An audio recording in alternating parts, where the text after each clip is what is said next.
আসসালামু আলাইকুম ওয়া রাহমাতুল্লাহি ওয়া বারাকাতুহু। একসাথে কাটা যাবে তো সেই মোকালামাটা গজলটা আমার কাটেনি চলে গেছি না। ইন্নাল হামদালিল্লাহি নাহমাদুহু ওয়া নাস্তাঈনুহু ওয়া নাস্তাগফিরুহু ওয়া নু'মিনু বিহি ওয়া নাতাওয়াক্কালু আলাইহি ونعوذ بالله من شرور أنفسنا ومن سيئات أعمالنا من يهده الله فلا مضل له ومن يضلله فلا هادي له أي فلن تجد له وليا مرشدا ونشهد أن لا إله إلا الله وحده لا شريك له والذي لا ضد له ولا ند له لا مثل له ولا مثيل له لا وزير له ولا كفيل له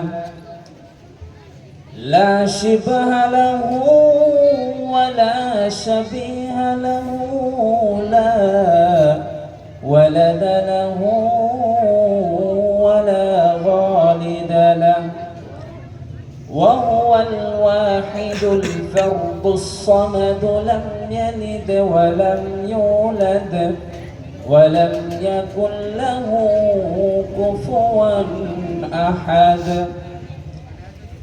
ونشهد أن سيدنا ونبينا وحبيبنا وبشيرنا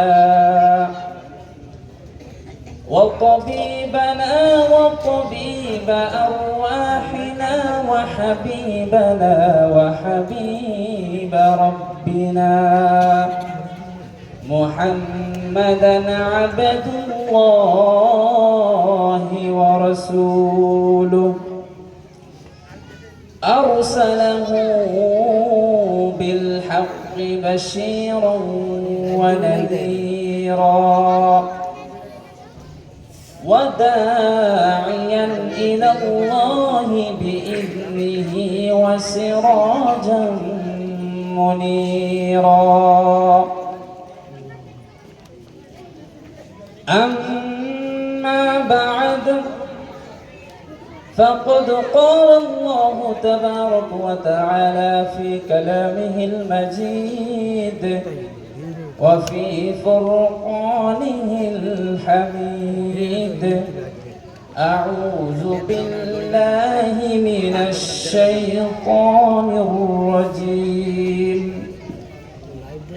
بسم الله الرحمن الرحيم بل تؤثرون الحياة الدنيا والآخرة خير وأبقى وقال تعالى وقضى ربك ألا تعبدوا إلا إياه وبالوالدين إحسانا إما يبلغن عندك الكبر أحدهما أو كلاهما فلا تقل لهما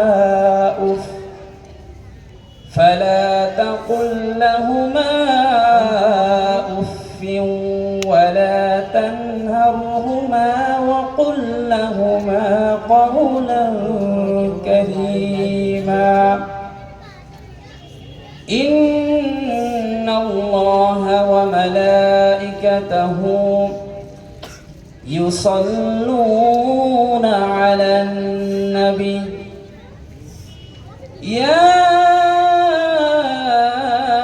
أيها الذين آمنوا صلوا عليه وسلموا تسليما اللهم صل على سيدنا مولانا محمد وعلى آل سيدنا مولانا محمد তাহাজ্জুদের জায়নামাজে মরণ দিও প্রভু আমায় ইকামতে দ্বীনের কাজে কবুল করে নিও আমায় পড়েন তাহাজ্জুদের জায়নামাজে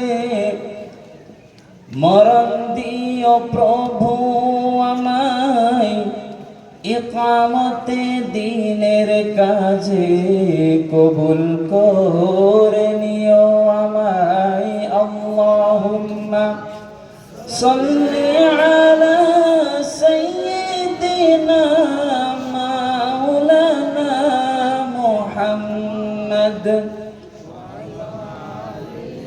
সাইয়্যিদিনা মাওলানা মুহাম্মদ ওগো রাসূল প্রিয় রাসূল প্রাণের রাসূল ওগো রাসূল প্রিয় রাসূল প্রাণের রাসূল তোমারই জন্যে এই বিশ্বে মোরা আলো পেয়েছি কুল ওগো রাসূল প্রিয় রাসূল প্রাণের রাসূল আল্লাহুম্মা সাল্লি আলা সাইয়্যিদিনা ওয়া আলা আলি সাইয়্যিদিনা মাওলানা মুহাম্মদ লা ইলাহা ইল্লাল্লাহ পড়েন লা ইলাহা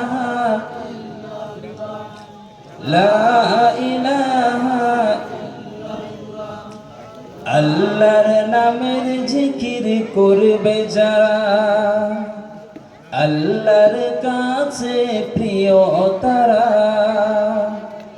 আল্লাহর কাছে প্রিয় যারা জান্নাতে প্রবেশ করিবে তারা পড়ুন লা ইলাহা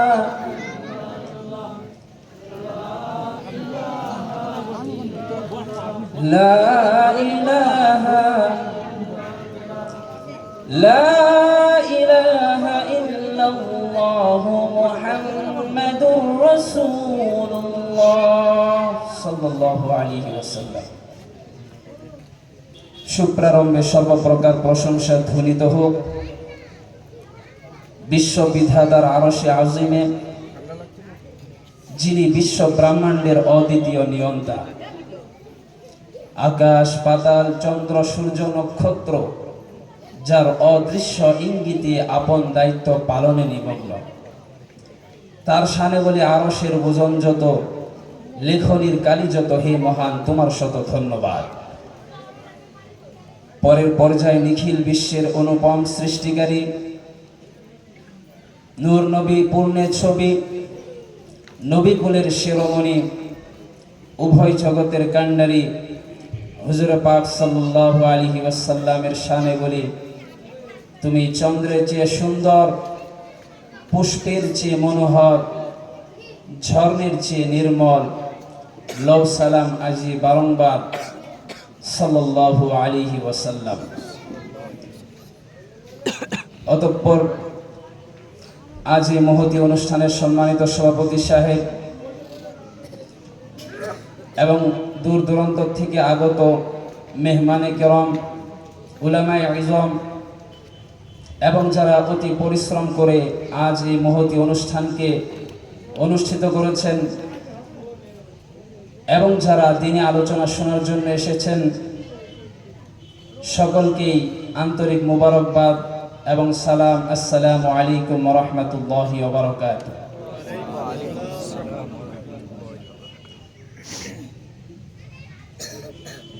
সম্মানিত ইমানদার ভাইরা, আমি খুবই সংক্ষিপ্ত সময়ের মধ্যেই বয়ান শেষ করব, কারণ আমাদের অভিজ্ঞগণ তারা এসেছেন, তারা আলোচনা করবেন।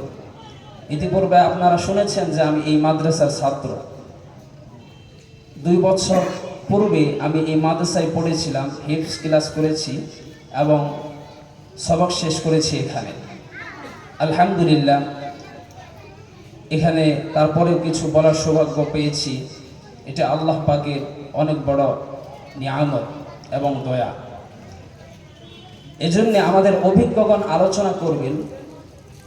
তার পূর্বে যেহেতু আমি এই মাদ্রাসার ছাত্র, সেই হিসাবে আপনাদের সামনে কিছু কথা উপস্থাপন করার জন্য চেষ্টা করব ইনশাআল্লাহ। সবাই পড়েন ইনশাআল্লাহ।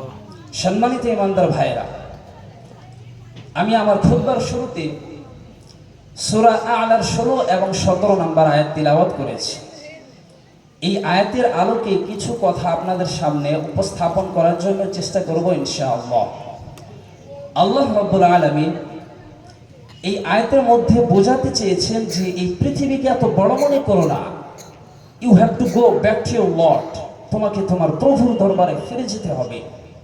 এই দিন না আরো দিন, কথা বলেন, আছে। খেলা হবে সেদিন, ফাইনাল খেলা। ওই খেলার জন্য আমরা অপেক্ষা করছি। এই পৃথিবীতে আমরা ক্ষণিকের জন্য এসেছি। আসল সময় তো শুরু হবে সেই দিন, কিয়ামতের দিনটাই, যেদিন মানুষগুলো উলঙ্গ হয়ে দাঁড়াবে, জমিনগুলো তামার জমিন হয়ে যাবে, সূর্যটা একেবারে মাথার কাছে চলে আসবে। সূর্যর তীব্রতম তাপে এই মাথার মগজগুলো গলে গলে কানে ছিদ্র আর নাকে ছিদ্র দিয়ে ভাতের মাড়ের মতো করে টপ টপ করে বেয়ে বেয়ে পড়বে। জিহ্বাটা কুকুরের মতো তৃষ্ণায় বের হয়ে নাভির সামনে এসে ঝুলতে থাকবে কুকুর যেমনি ঝুলায়। সবাই তৃষ্ণার্ত, ক্ষুধার্ত, প্রেশান, চিৎকার, চেঁচামেচি, কান্না, বিলাপ। সকলের মুখে একটি আওয়াজ, আল্লাহ আমাকে বাঁচাও, আল্লাহ আমাকে বাঁচাও। ওই দিনকার আওয়াজের নাম কি হবে? আল্লাহ আমাকে বাঁচাও। রব্বুল আলামিন বলেন, ওই কঠিনতম দিন থেকে যদি বাঁচতে চাও, দুনিয়ার মায়াকে ভুলে যাও, আখিরাতের জন্য প্রস্তুতি নিয়ে ফেলো। বাল তুসিরুনাল হায়াতাদ দুনিয়া ওয়াল আখিরাতু খায়রুন ওয়া আবকা। তোমরা এই দুনিয়ার জীবনটাকে অনেক বড় মনে করো, মনে করো এটা আসল। আল্লাহ বলেন এটা আসল নয়, এটা নকল। আসল হচ্ছে আখিরাত, ঠিক কি না? এই দুনিয়ার জীবন হলো ক্ষণস্থায়ী, আখিরাতের জীবন হলো চিরস্থায়ী জীবন। এই দুনিয়ার জীবনটা উত্তম নয়, আখিরাতের জীবন হলো উত্তম। কার কথা? কথা বলে, বাল তুসিরুনাল হায়াতাদ দুনিয়া। তোমরা এই দুনিয়ার জীবনকে বড় মনে করো, দুনিয়া দুনিয়া করো। তোমরা আব্দুল্লাহ না হয়ে আব্দুদ দুনিয়া হয়েছো, আল্লাহর দাস হও নাই, দুনিয়ার দাস হয়েছো। তোমরা দুনিয়া দুনিয়া করো, দুনিয়া হলো ক্ষণস্থায়ী, চিরস্থায়ী হচ্ছে আখিরাত। এই জন্য রব্বুল আলামিন বলেন, ওয়ালাল আখিরাতু খায়রুল লাকা মিনাল উলা। ও নবী, দুনিয়া নয়, আখিরাত আপনার জন্য উত্তম। আখিরাত এটা সেরা, এটা স্থায়ী, এটা উত্তম, দুনিয়াটা নয়। কিন্তু আমরা দুনিয়ার মোহের মধ্যেই পড়ে আছি, দুনিয়ার মোহের মধ্যে পড়ে আছি। দুনিয়া কিভাবে কামাবো সেটা নিয়ে আমরা সারাক্ষণ ব্যস্ত আছি। আর আল্লাহ বলছেন দুনিয়া নয়, শ্রেষ্ঠ হলো আখিরাত। ওই আখিরাতের জন্য তোমরা সামান জোগাড় করো, চিল্লা এখন, ঠিক কিনা? বাল তুসিরুনাল হায়াতাদ দুনিয়া। তোমরা এই দুনিয়ার জীবনকে বড় মনে করো না। এই দুনিয়ার জীবন হলো ক্ষণস্থায়ী, আখিরাতের জীবন হলো চিরস্থায়ী জীবন। ওই চিরস্থায়ী জীবনের জন্য তোমরা সামান জোগাড় করো। আবার রব্বুল আলামিন এই দুনিয়ার উদাহরণ দিয়ে বলেছেন, ওয়ামাল হায়াতুদ দুনিয়া ইল্লা মাতাউল গুরুর। এই দুনিয়ার জীবন হলো ভোগের সামগ্রী, ধোকার সামগ্রী, মরলে সব শেষ হয়ে যাবে। আবার রব্বুল আলামিন বলেন, ওয়ামাল হায়াতুদ দুনিয়া ইল্লা লাইবুন ওয়া লাহওয়ান। এই দুনিয়ার জীবন হলো খেলতামাশা। আবার রব্বুল আলামিন এই দুনিয়ার তৃষ্ণার্ত বলেন কামা ইন আনজালনাহু ফিস সামা, এই দুনিয়ার জীবন আকাশ থেকে পাঠানো পানির মতো। ওই পানি দিয়ে জমিনের মধ্যে গাছ হয়, গাছগুলো একদিন মরে যায়, ভুসি হয়ে যায়। বাতাসের এক ঝাপটায় ভুসিগুলো কই যায় খুঁজেই পাওয়া যায় না, খুঁজেই পাওয়া যাবে না। কোথায় যে চলে যাবে এই দুনিয়ার জীবনটা খুঁজেই পাওয়া যাবে না। আর আমরা এই দুনিয়ার পিছনে লেগেই আছি। এই দুনিয়ার জীবন একটি উদাহরণ দিলে আপনারা নিশ্চয়ই বুঝতে পারবে। এই দুনিয়ার জীবন হলো 4টি স্বর্ণের টুকরা আর 3টি লাশের মতো। চিৎকার করে বলতে হবে, কয়টি স্বর্ণের টুকরা? কথা বলেন। কথা না বললে তাহলে কি করে হবে? কথা বলতে হবে সবাইকে। বলবেন তো ইনশাআল্লাহ? কয়টি স্বর্ণের টুকরা আর লাশ কয়টা? বনী ইসরাইলের জামানায় 3 যুবক তাদের ভাগ্যের সন্ধানে ভাগ্যকে পরিবর্তন করার জন্য বের হয়েছে। ইতিমধ্যে তারা 4টি স্বর্ণের টুকরা পেয়েছে। 4টি স্বর্ণের টুকরা পেয়ে মহা খুশি, খুশিতে বাগবাগুন কে আমাদেরকে পায়। আজকে আমরা 4টি স্বর্ণের টুকরা ভাগ করে নিয়ে অনেক ধনী হয়ে যাব। এক বন্ধু বললে পেটে অনেক ক্ষুধা পেয়েছে, আগে বাজার থেকে খাবার নিয়ে আয়। তারপর 3 বন্ধু মিলে 4টি স্বর্ণের টুকরা ভাগ করে নিয়ে যাব। এক বন্ধুকে বাজার থেকে রুটি কিনে আনার জন্য পাঠিয়েছে। এবার বাকি 2 বন্ধু মিলে পরামর্শ করছে, ওইটাকে যদি মেরে ফেলতে পারি পাক বাটোয়ারের দরকার নাই, তুই নিবি 2টা, আমি নিম 2টা। সহজ হয়ে গেল না? তুই 2টা নিবি আর আমি 2টা নিব। এবার যে বন্ধু বাজার থেকে রুটি কিনে আনার জন্য গিয়েছে, সে ভাবছে যে রুটিতে যদি বিষ মিশাইতে পারি আর ওই বিষ মাখানো রুটি যদি ওই 2 বন্ধুকে খিলাইতে পারি তাহলে 4টি স্বর্ণের টুকরা আমার, 4টি স্বর্ণের টুকরা আমার হয়ে যাবে, তাহলে কোনো ভাগ বাটোয়ারের দরকার নেই। এইবার যখন সে রুটিতে বিষ মেখে এনে ওই 2 বন্ধুর কাছে দিয়েছে, ওই 2 বন্ধু মিলে ওটাকে ঘোষানো শুরু করেছে। ঘোষাইতে ঘোষাইতে শেষ, একজন শেষ। এবার ওই 2 বন্ধু মিলে ওই বিষ মাখানো রুটি খেতে শুরু করেছে। ওই বিষ মাখানো রুটি খেয়ে ওই 2 বন্ধু শেষ, কেউ নাই। 3টি লাশ হয়ে পড়ে আছে, 4টি স্বর্ণের টুকরা পাশে পড়ে আছে। এটাই হলো দুনিয়ার জীবন।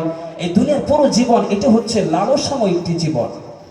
লোভ, মরিচিকা, মায়াজাল, এই মায়াজালে আমরা আটকে আছি। ফলে মৃত্যুর কষ্টকে ভুলে গিয়েছি, পাগলের মতো ছুটছি। আরো টাকা লাগবে, আরো খেতে লাগবে, আরো জোশ লাগবে, আরো টাপট লাগবে আমার। এত টাকা দিয়ে কি হবে? এত ব্যস্ততা দিয়ে কি হবে? এত সম্পদ দিয়ে কি হবে? তোমার স্টপ। থামুন। অনেক তো কর্মজীবনে ব্যস্ত ছিলেন, এবার থামুন। Take your rest, take your breath, think about that, think that you have to go back to your lord. একটু ভাবেন না, এই কোলাহল, এই ব্যস্ততা, এগুলো থাকবে, থাকবো না।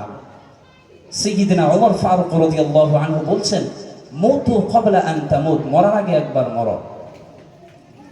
হাসিবু ক্বাবলা আন তুহাসিবা আলাইকুম, তোমার হিসাব নেওয়ার আগে তুমি একবার নিজের হিসাবটা করো না। কাগজ বের করে দেখো কি কি ভালো কাজ করেছে। আপনি ডায়েরি লিখুন, 24/11/2024 ডায়েরি লিখুন, আজ কি আপনি ভালো কাজ করেছিলেন। নামাজ পড়েছিলেন, লিখুন। রোজা রেখেছিলেন, কাউকে 50 টাকা দিয়ে সাহায্য করেছিলেন, লিখুন। আর এমনি ভাবে আপনি কি কি আকাম কোকাম করেছিলেন সেগুলো লিখুন। লিখে দেখুন আপনার অবস্থাটা। মরার আগে একবার মরম। মরার আগে খাটের মধ্যে শুয়ে সুটান করে চোখ বন্ধ করে একবার মরার ভান করে দেখেন কেমন লাগে। চোখটা বন্ধ করেন আর ভাবেন আপনি দুনিয়ায় নাই, কি কি হাত হতে পারে। আপনার ছেলে মেয়েরা কান্না জুড়ে দেবে, আপনার প্রাণের স্ত্রী বিলাপ শুরু করে দেবে, বন্ধু বান্ধবের চিৎকার আর মাতম। স্থানীয় এলাকার মসজিদে ঘোষণা, অমুক এলাকার নিবাসী, অমুকের ছেলে, অমুকের ভাই, অমুক আর এই দুনিয়ায় নাই। সব আত্মীয়রা চলে আসবে, ফেসবুক, ইনস্টাগ্রাম, টুইটারে স্ট্যাটাস দেওয়া হবে। সবাই সবাইকে জানাবে বিকাল 4টায় অমুক হাই স্কুল ময়দানে আপনার জানাজা। ছুটে আসবে, সবাই ছুটে আসবে আপনাকে শেষ বিদায় জানানোর জন্য, গুড বাই জানানোর জন্য। আল গাদা, বিদায় জানাতে আসবে সবাই। 4 তাকবীর দিয়ে আপনার জানাজা হবে। এই জানাজার কথা যখন এসে গেল, আমার একটা কথা মনে পড়ে গিয়েছে। আমি যখন জানাজা পড়ার জন্য পিছনে দাঁড়াই, তখন একটা জিনিস খুবই লক্ষ্য করে দেখতাম যে অনেক মুরব্বী বাবা যারা এমন আছেন, আবার অনেক যুবক ভাইয়েরা এমন আছেন যারা জানাজা নামাজ পড়তে পারেন না। ফলে তারা কি করে, এদিক ওদিক দেখতে থাকে যে কে কি করছে, আমিও তার মতোই করব। কিন্তু এইভাবে কি হয়? এটা এক প্রকারের ধোঁকা দেওয়া হলো, লাশের সাথে এক প্রকারের ধোঁকা দেওয়া হলো। আপনি যদি লাশের জন্য দোয়াই না করেন, তাহলে আপনি ওইখানে দাঁড়ানোর কি ফায়দা? কোনো লাভ আছে কি ওখানে দাঁড়িয়ে? আপনি তো তার জন্য দোয়া করতে এসেছেন, সকলের জন্য দোয়া করতে এসেছেন যে সকলকে মাফ করে দাও, যারা জীবিত, যারা মৃত, যারা এখানে উপস্থিত আছে, যারা অনুপস্থিত, সবাইকে মাফ করে দাও। সেই দোয়া আপনি ওখানে জানেনই না। তো জানাজা কিভাবে পড়তে হয় এটা শিখতে হবে কি হবে না? শিখতে হবে ইনশাল্লাহ। জানাজা প্রথমে নিয়ত করতে হবে।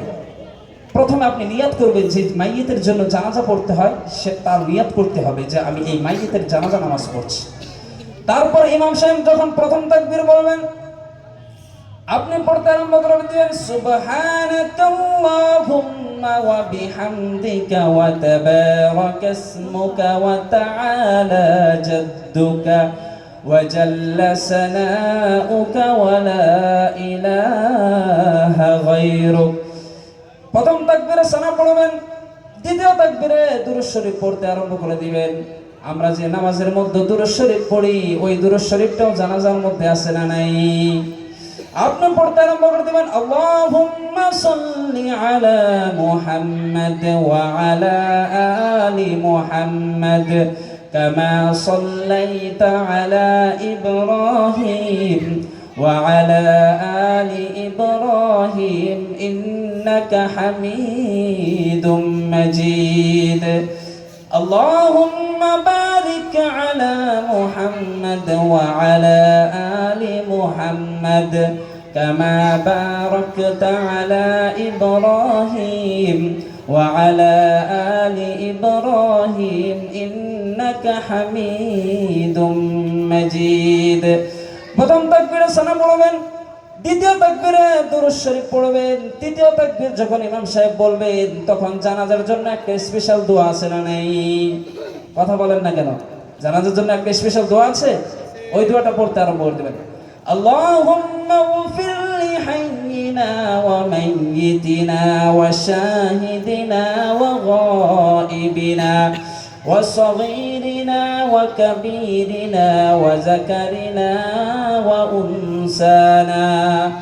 আল্লাহুম্মা মান আহইয়াইতাহু মিন্না ফাআহইহি আলাল ইসলাম ওয়া মান তাওয়াফফাইতাহু মিন্না ফাতাওয়াফফাহু আলাল ঈমান।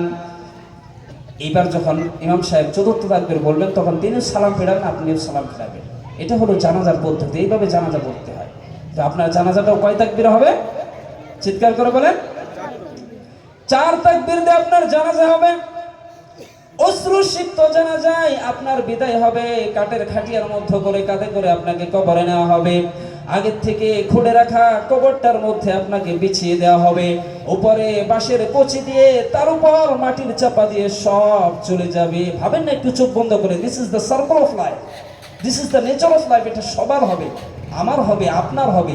এত মায়া, এত ভালোবাসা কই যাবে? কেউ থাকবে না। সবাই আপনাকে অন্ধকার কবরে রেখে চলে যাবে। উপরে বাঁশের কচি, তার উপর মাটির চাপা, অন্ধকার অন্ধকার। এই অন্ধকার যেন শেষ হতে চায় না, শুধুই অন্ধকার, ঠিক কিনা? এই জন্য আমাদের চলে যেতে হবে। দাদা গেল, মামা গেল, চাচা গেল, আমাদেরকেও চলে যেতে হবে। চিল্লা এখন, ঠিক কিনা? একদিন মাটির ভিতরে হবে ঘর রে মন আমার, কেন বান্ধ দালান ঘর। একদিন মাটির ভিতরে হবে ঘর রে মন আমার, কেন বান্ধ দালান ঘর। প্রাণ পাখি উড়ে যাবে পিঞ্জর ছেড়ে, ধর দাম সবই রবে তুমি যাবে চলে। প্রাণ পাখি উড়ে যাবে পিঞ্জর ছেড়ে, ধর দাম সবই রবে তুমি যাবে চলে।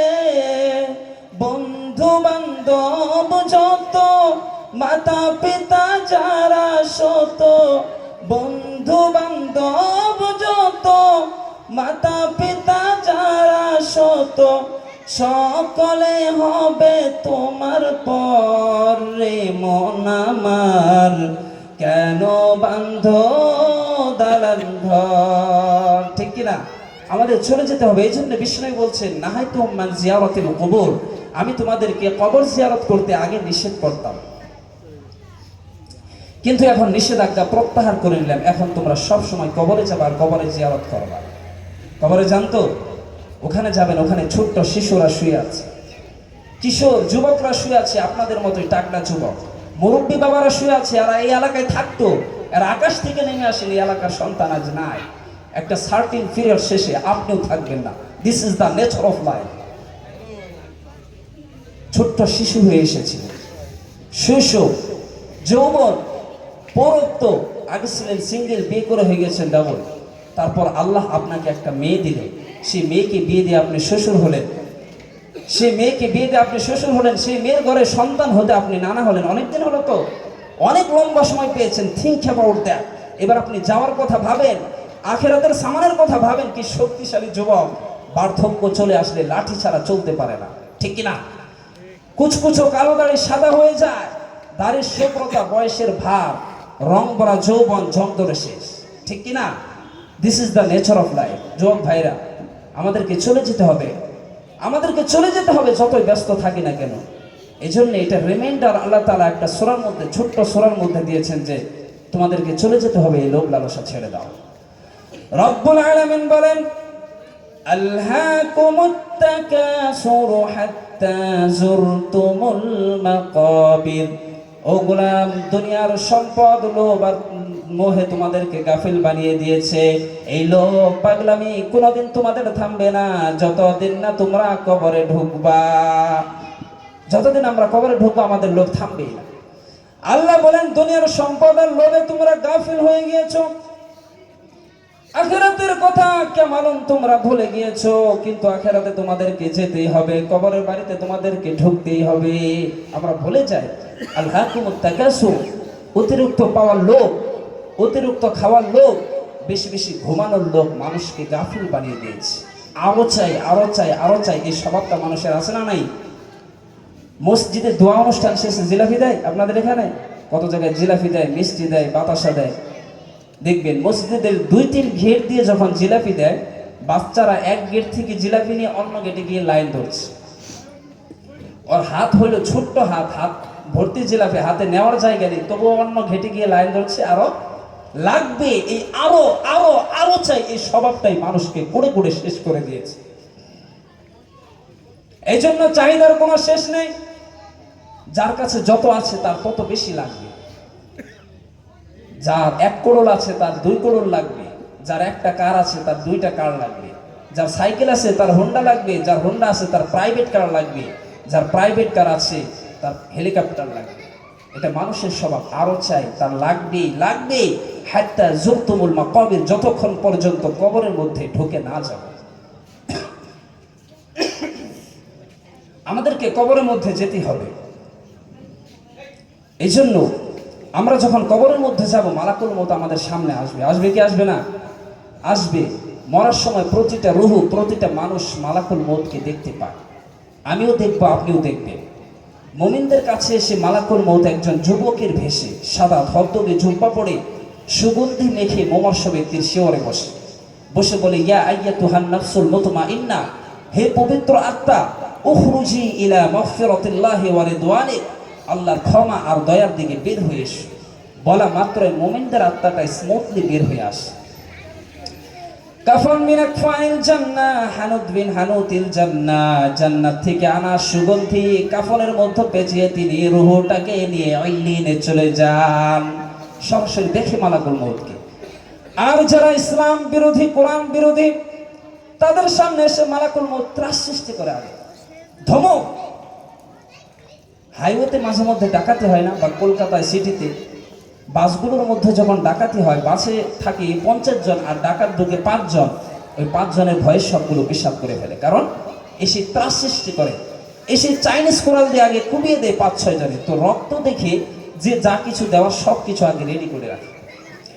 মালাকুল মউত এসে কাফির নাস্তিক মুশরিকদের সামনে এরকম একটা ত্রাস সৃষ্টি করবে, ভয়ে লোকটা কাঁপতে থাকবে, ওর সাথে ভদ্র ভাষায় কথা বলে না, সুন্দর জামা পরে আসে না, কালো কুচকুচে চেহারা, ভয়ঙ্কর একটা রূপ নিয়ে, আকৃতি নিয়ে ইসলাম বিরোধীদের মাথার পাশে বসে দুর্গন্ধযুক্ত চেহারা আর দেহ নিয়ে ধমক দিয়ে বলে, ইয়া আইয়াতুহান নাফসুল খাবিস উখরুজি ইলা গদাবিল্লাহ, হে পাপাত্তা, আল্লাহর রাগ, ক্রোধ আর গজবের দিকে বের হইয়া।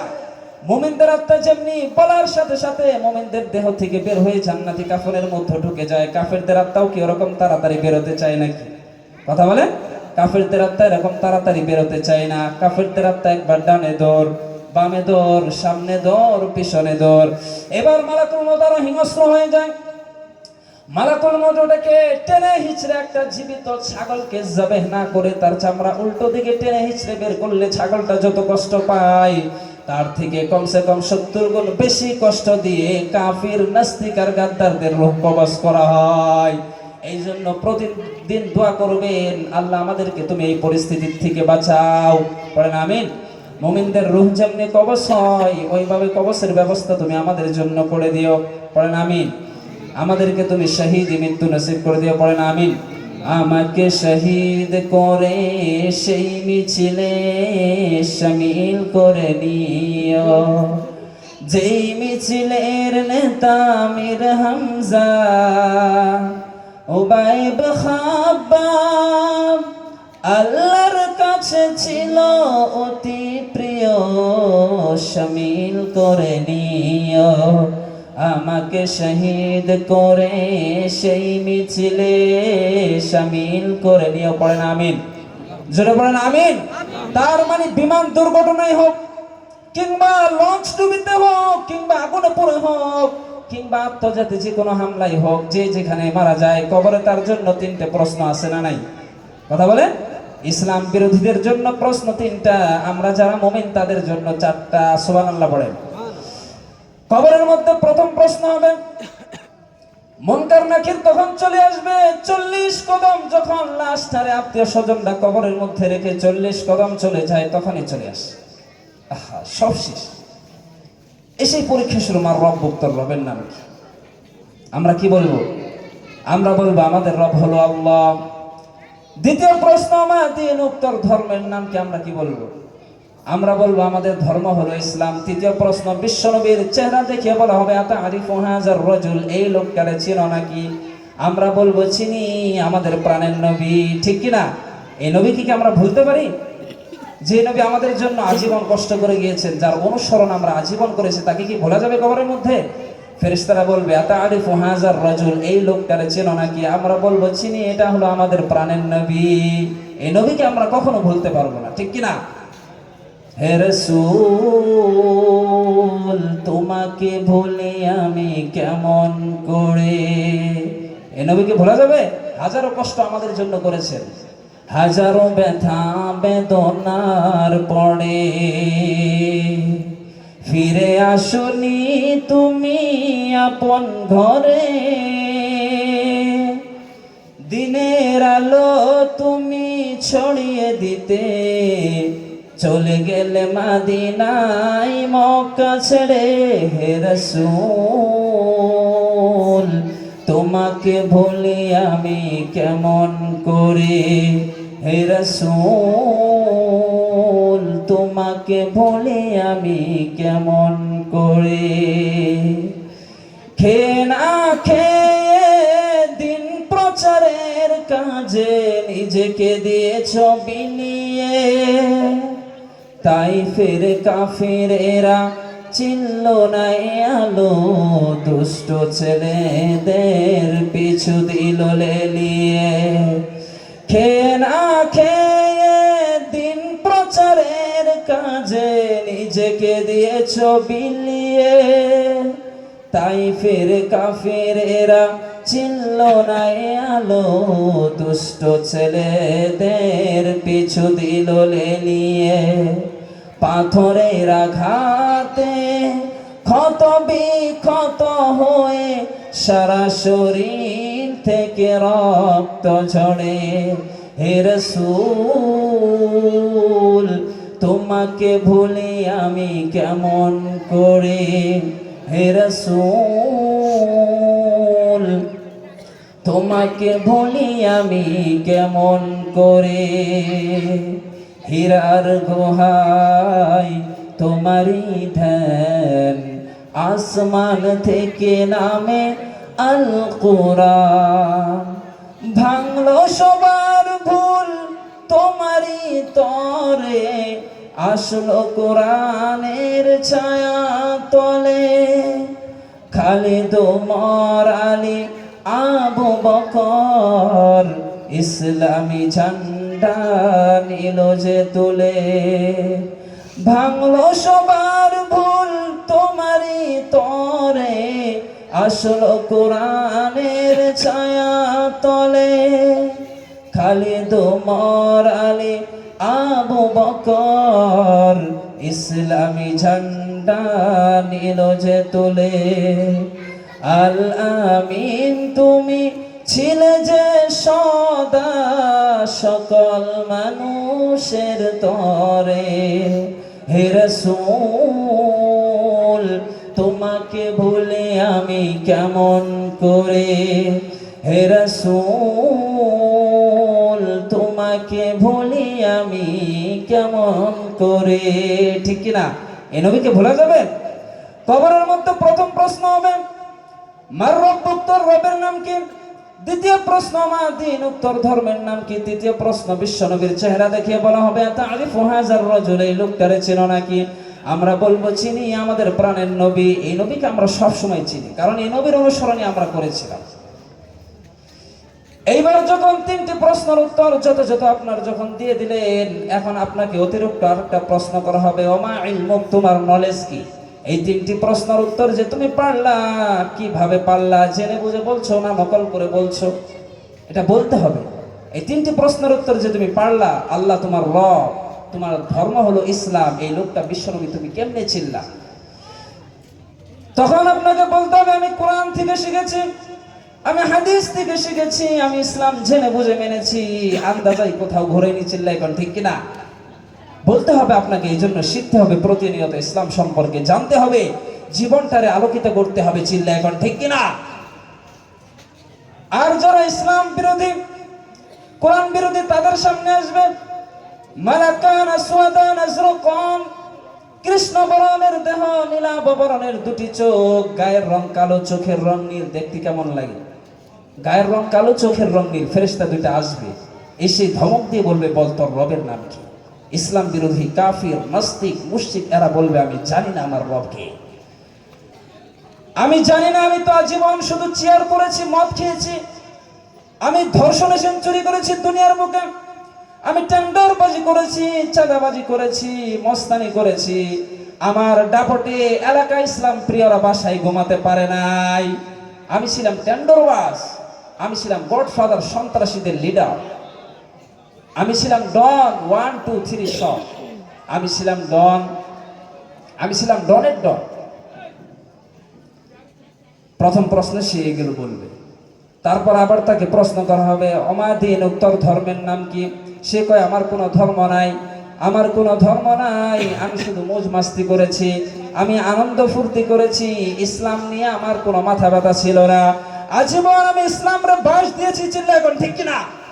ইসলাম বিরোধীদের সাথে ছিল আমার চলাফেরা, আমার সব সাঙ্গবাঙ্গ ছিল ইসলাম বিরোধী, গুন্ডা, বদমেশ। রব কি এগুলো তো আমি জানি না, লা আদ্রি, এগুলো আমাকে জিজ্ঞেস করো না। আবার তাকে প্রশ্ন করা হবে এই লোকটারে চেনো নাকি? সে কয় চিনি না, তবে মনে হয় এই লোকটারে দুনিয়ার বুকে গালি দিতাম, এই লোকটার বিরোধিতা করতাম, ব্লগের মধ্যে এই লোকটার ব্যাপারে কুৎসা রটনা করতাম, এই লোকটার কার্টুন বানিয়ে আমি হিংসা ছড়িয়ে দিতাম, এই লোকটার ব্যাপারে আমি সোশ্যাল মিডিয়ার মধ্যে অপপ্রচার চালাতাম। ফেরেশতারা বলবে তাই? এই ছিল তোর ডিউটি? তোকে যে দুনিয়ায় পাঠিয়েছিলাম এই করার জন্য পাঠিয়েছিলাম? যাকে অনুসরণ করতে বলেছি তার ব্যাপারে তুই সোশ্যাল মিডিয়ার মধ্যে অপপ্রচার করেছিস? দাঁড়া, তোর খেলা এখানে শুরু হবে। দাঁড়া, ফায়ুতরকু বিমাকারিকা মিন হাদিদ, লোহার একটা হাতুড় দিয়ে তার মাথা থেকে পা পর্যন্ত পিটানো হবে, পিটিয়ে তার গোশতের হাড়গুলোকে থেতড়ে ফেলা হবে। ওয়ায়ুকালু লিল আরদি ইলতাইমি, কবরের দুই পাশের মাটিকে বলা হবে এবার তোরা চাপ দে, চাপ দেয়া হবে। কবরের মাটি আস্তে আস্তে আস্তে আস্তে দেহের দুই দিকে লেগে এমন ভাবে দুইটা চাপ দেবে, ফাতাখতালিফাত লাহু, তার ডান দিকের পাঁজরের হাড্ডি বাম দিকে ঢুকে যাবে, আর বাম দিকের পাঁজরের হাড্ডি ডান দিকে ঢুকে যাবে। বিশ্বনবী সাল্লাল্লাহু আলাইহি ওয়াসাল্লাম বললেন, এই হাতুড় দিয়ে পিটানোর শাস্তি আর এই কবরের চাপ দেওয়ার শাস্তি চলতেই থাকবে হাত্তাল কিয়ামা, কিয়ামত পর্যন্ত। কিয়ামত পর্যন্ত এই শাস্তি তাদের চলতেই থাকবে। কারণ তোকে নবীকে অনুসরণ করতে বলেছিলাম, নবীর ব্যাপারে নবীর বিরোধিতা করেছিস, যাকে অনুসরণ করতে বলেছিলাম তারই বিরোধিতা করেছিস। এই কিয়ামত পর্যন্ত তাদের এই শাস্তি চলতেই থাকবে। যখন হাসরের ময়দান কায়েম হবে, বিচার হবে, তারপর তাদেরকে জাহান্নামে দেওয়া হবে। আর যারা মুমিন তারা তিনটে প্রশ্নের উত্তর যখন দিয়ে দিবে তখন বলবে আহলান ওয়া সাহলান, কংগ্রাচুলেশন, খুশামদেদ তোমার জন্য, কংগ্রাচুলেশন, খুশামদেদ, চারটি প্রশ্নের উত্তরই তুমি পেরেছো। ফাইফসাহু লাহু ফি কবরিহি 70 জিরাআন, চারটি প্রশ্নের উত্তর যখন পারবেন আপনার জন্য, ফাইফসাহু লাহু ফি কবরিহি, আপনার জন্য কবরটা 70 হাত লম্বা করে দেওয়া হবে। ওয়া ইফতাহু লাহু বাবুন ইলাল জান্নাহ, জান্নাত থেকে একটা দরজা খুলে দেওয়া হবে। ওয়া ইলবাসু মিন লিবাসি আহলিল জান্নাহ, জান্নাত থেকে রেশমি কামড়ে জামাইনা আপনাকে পরিয়ে দেওয়া হবে, আর বলা হবে নাম কানাউমিল আরুস, ঘুমাও, স্লিপ, ইউ শুড গেট সব স্লিপ নাও, ঘুমাও, তোমার ঘুম কেউ ভাঙাতে পারবে না। ইসরাফিলের যে কিয়ামতের জন্য তৃতীয় ফুৎকার আছে, ওই ফুৎকার ছাড়া তোমার ঘুম কেউ ভাঙাতে পারবে না। এই জন্য আমরা সবসময় দোয়া করবো, আল্লাহ আমরা যেন এই তিনটি প্রশ্নের উত্তর দিয়ে, চারটি প্রশ্নের উত্তর দিয়ে লম্বা একটি ঘুম দিতে পারি। আল্লাহ তুমি তৌফিক দিও, পড়েন আমিন।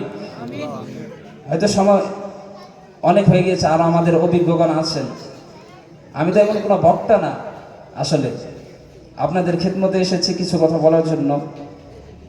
তো এই বলে আমার জন্য দোয়া করবেন, আমি মাদ্রাসার একজন ছাত্র হিসেবে সর্বদা থেকে যাব ইনশাআল্লাহ। আল্লাহ তাআলা যেন দিনী খিদমতের জন্য তৌফিক দান করেন, এবং সকলে আমার জন্য দোয়া করবেন। এই বলে আমি আমার বক্তব্য ইতি করছি। ওয়া আখিরু দাওয়ানা আলহামদুলিল্লাহি রাব্বিল আলামিন। নারায়ে তাকবীর, নারায়ে তাকবীর। চৈতুল আমিনিয়া সাউতুল কোরআন মডার্ন মাদ্রাসা, উলামায়ে কিরাম, দাতাগণ,